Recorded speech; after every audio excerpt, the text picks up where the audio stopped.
Welcome to the market money magnet guys. आज यहाँ इस वीडियो में हम बात करने वाले हैं रेलवे स्टॉक्स के बारे में। अभी आप सब जानते ही हैं कि लास्ट कुछ समय से रेलवे के स्टॉक्स जो है, जैसे आरवीएनएल हो गया, आरकॉन हो गया, रेलटेल हो गया, आईआरएफसी हो गया, या फिर हम आईआरसीटीसी की भी बात करें तो ओवरऑल हम कह सकते हैं कि जो रेलवे के सारे स्टॉक्स है इसमें बहुत ज़्यादा तेज़ी देखने को मिल रही है। 10%, 12%, 2%। आईआरसीटीसी जो ज़्यादातर भागते हुए नहीं देखने को मिलता था, उसमें भी 2-3% की तेज़ी देखने को मिल रही है। अगर हम फ्राइडे की बात करें यानी 31st की बात करें, 31st नहीं, 1 सितंबर की बात करें, तो आप देख सकते 12.5% से जो रेलवे का फाइनेंस आरआईएफसी का स्टॉक है, आईआरएफसी का, वो हमें ग्रोइंग देखने को मिल रहा है। 12% इज नॉट अ लेस। इसके अलावा अगर हम रेलटेल की बात करें तो रेलटेल में भी आप देख सकते हैं मोर देन 14% की ग्रोथ देखने को मिल रही है। नॉट ओनली रेलटेल, अगर हम आरकॉन की बात करें तो आरकॉन में भी आप देख सकते हैं करीबन 4% की तेजी ही देखने को मिल रही है। आरवीएनएल तो जहां 21 रुपीज का स्टॉक था, आज करीबन 140 रुपीज तक पहुंच चुका है। इसमें भी करीबन 5.5% से ज्यादा की तेजी हमें देखने को मिली। और आईआरसीटीसी, जैसे कि मैंने आपको कहा, आईआरसीटीसी में कम ही हमें तेजी देखने को मिलती है, उसमें भी 2.5% की तेजी हमें देखने को मिल रही है। ओवरऑल हम बोल सकते हैं कि रेलवे के सारे स्टॉक्स में बढ़िया सा एक जो है हाई जंप हमें देखने को मिला। तो आज इस वीडियो में हम जानेंगे कि ये जो ग्रोथ है इसके पीछे का रीजन क्या है, और मोस्ट इंपॉर्टेंट चीज ये कि लॉन्ग टर्म में ये जो स्टॉक्स है क्या इसी तरह ग्रो करने वाले हैं, या कोई चांस है कि ये स्टॉक फिर से हमें डाउन भी देखने को मिलेंगे। तो आज हम ये दोनों फैक्टर पे बात करने वाले। सबसे पहले तो ये तेजी जो है रेलवे स्टॉक्स में, इसके पीछे का रीजन क्या है। तो सबसे पहला रीजन जो है वो है विजय केडिया सर। जी हाँ, विजय केडिया जो है, अब इनको किसी इंट्रोडक्शन की आई एम श्योर ज़रूरत नहीं है। इनके हिसाब से जो रेलवे की रैली है ये अभी तो जस्ट शुरू हुई है और आगे 5 से 7 सालों में ये कंटिन्यू बने रहने के चांसेस देखने को मिल रहे हैं। यहाँ पे फिर भी टर्म्स एंड कंडीशन अप्लाई है, वो आपको आगे वीडियो में पता चलेगा ही। तो विजय केडिया सर ने जैसे ही रेलवे के स्टॉक्स को लेकर इस तरह का एक स्टेटमेंट दिया, यहाँ पे बड़े बड़े बायर्स आके बाइंग करना स्टार्ट कर दिए हैं।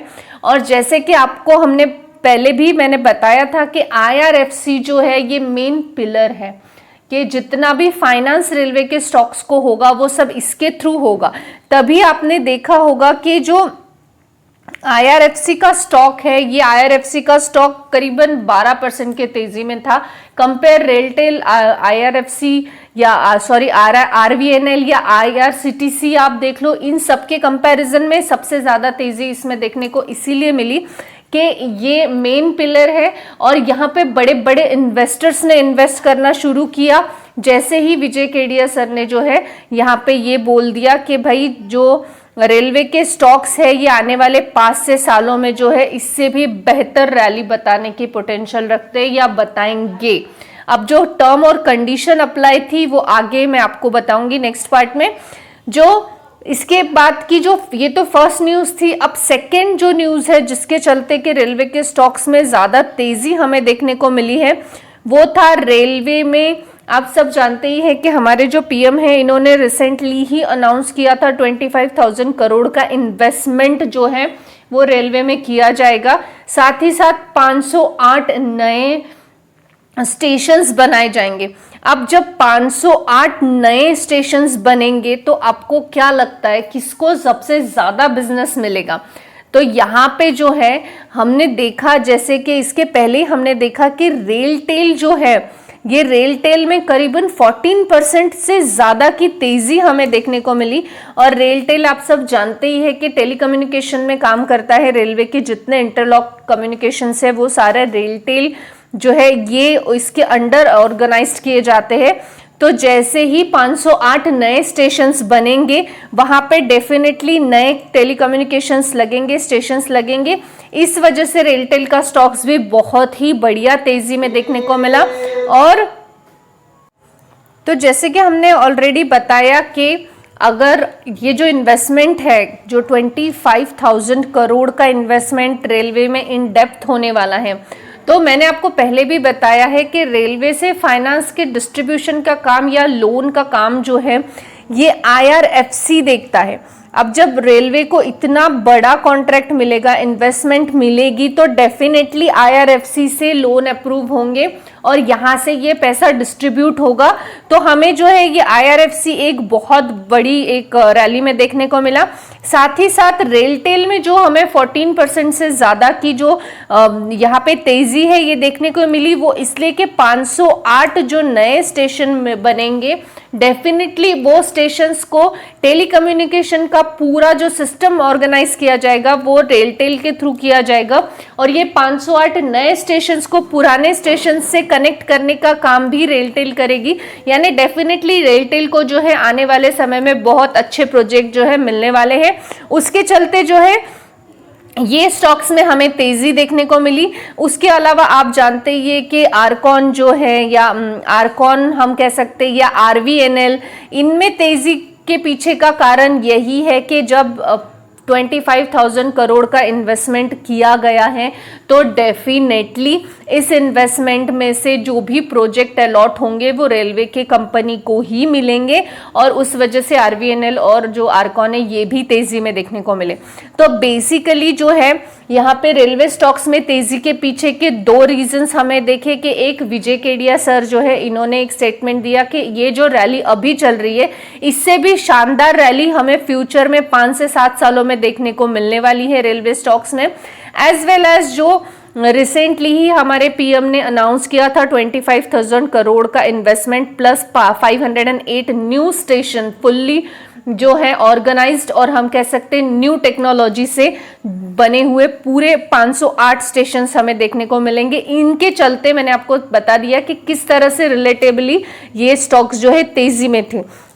अब यहाँ पे हम बात करेंगे तो मोस्ट इंपॉर्टेंट चीज कि मैंने आपको कहा था कि विजय केडिया सर ने बोला है 5 से 7 सालों में जो है इस रेलवे के स्टॉक्स में अच्छी रैली देखने को मिलेगी। Terms and condition apply. तो टर्म्स और कंडीशंस ये है कि रेलवे जो है एक गवर्नमेंट सेक्टर है, हम सब जानते ही है, और गवर्नमेंट सेक्टर जो है इसका जो डिसीजंस है ये पूरी गवर्नमेंट पे एप्लीकेबल है या उन पे डिपेंडेंट है, हम ये बोल सकते हैं।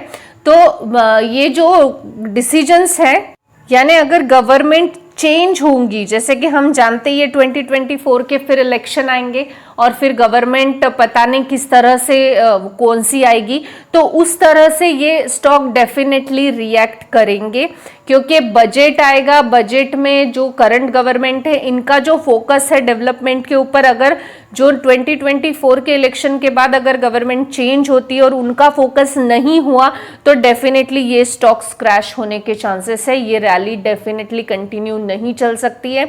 अभी ये जो सैंक्शंस हुआ है इनको फंड, ये अलॉट होने के लिए भी करंट गवर्नमेंट का आना ज़रूरी है।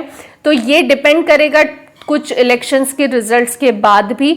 तो हम ये नहीं बोल सकते कि आज जो रैली है ये रैली कंटिन्यू रहेगी। जैसे कि गवर्नमेंट ने आज तो अनाउंस किया है कि 25,000 करोड़ का जो इन्वेस्टमेंट है ये किया जाएगा, लेकिन अगर गवर्नमेंट चेंज होती है और इसी पैसे को कहीं और इन्वेस्ट किया जाता है नेसेसिटी के हिसाब से तो डेफिनेटली स्टॉक फिर से डाउन भी जा सकते हैं। तो हम ये नहीं बोल सकते कि हाँ ये रैली कंटिन्यू चल सकती है। आज ये रैली है, अच्छे इन्वेस्टमेंट, बहुत अच्छे इन्वेस्टमेंट्स है। अगर हम इसमें इन्वेस्ट कर रहे हैं तो बहुत अच्छे रिटर्न्स ऑलरेडी लोगों ने बना के लिए हैं और ये रिटर्न सिर्फ उन्हीं को बना के मिले हैं जिन लोगों ने इसमें होल्ड किया है। सिर्फ बाय करना it's not a good policy. हाँ, आपको होल्ड करना आना चाहिए। अगर आप होल्ड करते हो अच्छे स्टॉक्स में फंडामेंटल तो डेफिनेटली अच्छे रिटर्न्स बनाने की चांसेस जो है आपको ज़्यादा से ज़्यादा देखने को मिल सकते हैं। आई होप गाइस आपको इन्फॉर्मेटिव लगी होगी। Thanks for watching.